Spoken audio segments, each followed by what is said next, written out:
This Torah class is brought to you by TorahAnytime.com.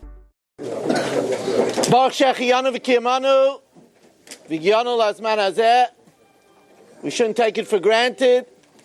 Another season, we're all healthy to be able to learn with our children, with our grandchildren, be able to learn with our tatis, our abbas, our daddies.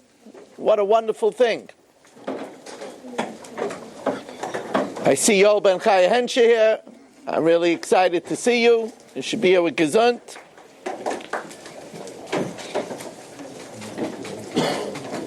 You know, when I come to talk to you, I always want to share with you something from the weekly Parsha that could better our lives.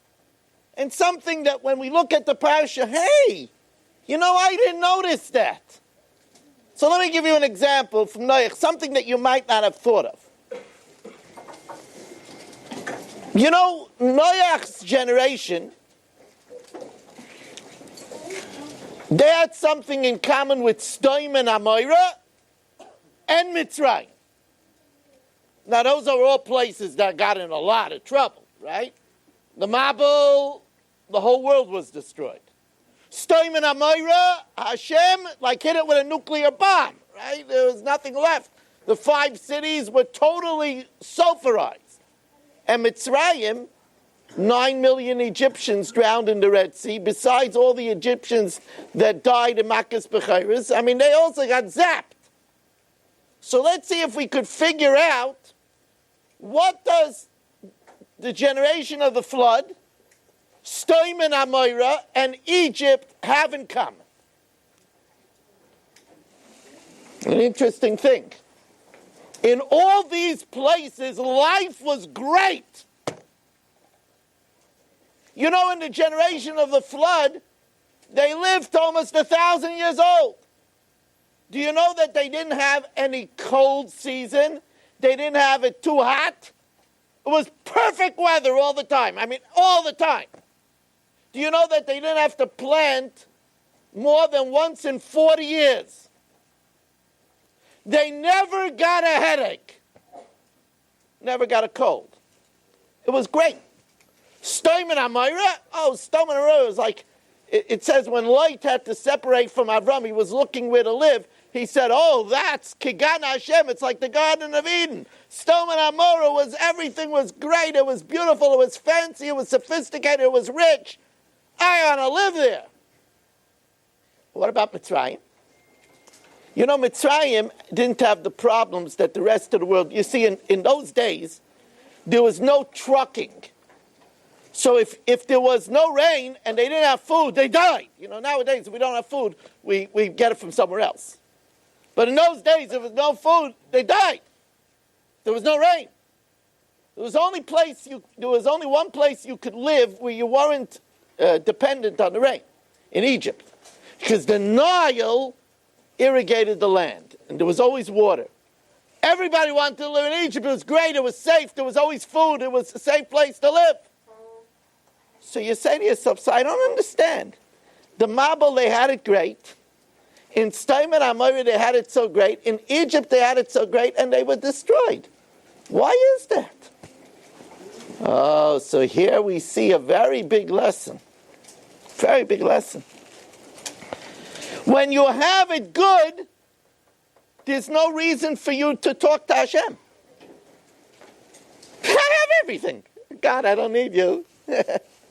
No reason to open up a Tillim and to daven. You know, if you're Mr. Popular in school and you have friends, you don't have to say Tillim that you should get friends. But if you have no friends, Hashem, I have no friends, nobody invites me for Shabbos, Hashem, can you help me? All of a sudden you have problems, you go to Hashem. So one of the great lessons, it's a great lesson, one of the great lessons of the flood is that when everything is going good, don't forget to talk to Hashem. That's why we have thank you, Hashem. Because it's funny, when people have troubles, then they talk to Hashem. Hashem, could you help me? I can't get this Gemara. Everybody else gets it, and I can't get it. I can't figure out this Mishnayos. But But if everything's going good, then people say, I don't need Hashem. Other people need Hashem. And when you don't need Hashem, you end up like Staten and Amira. You end up like Mitzrayim. You end up like the Mabel. One more lesson. First night, 2 lessons. But listen carefully, this is another biggie. You know, we had the story with the tower. Shh. Shh. You know, we had the story of the tower. Right? They built a tower, Migdal Bavel. Right? To war against Hashem. Or to hold the world in place, because they said every 1656 years the world shakes, to hold the world in place. So Hashem says, you know, I better go down there. I got to stop them. You know why? Says Hashem. Hey Nam Echad. They're one people. V'sof ha'achas l'kulam. They all have the same language. They're talking with each other. They're getting along with each other. They're one big group. If they started to do this, there's no stopping them. Whatever they want to do, they're going to be able to do. So Hashem changed the languages, and they didn't understand each other. This one asked for a hammer, he hit him over the head. This one asked for a ladder, he threw it down the roof. But listen carefully what the Torah is telling us. A big important lesson. Because when everybody gets along with each other, they can do whatever they want. Do you know, boys, that if you have a good group of friends and you stay united with your friends and close with each other, you know you could accomplish almost anything. You can make projects. You could learn big things. You could have great times. Know that if you have a good group of friends, that's one of the greatest treasures in life. That's why a friend in Hebrew is called Yedid.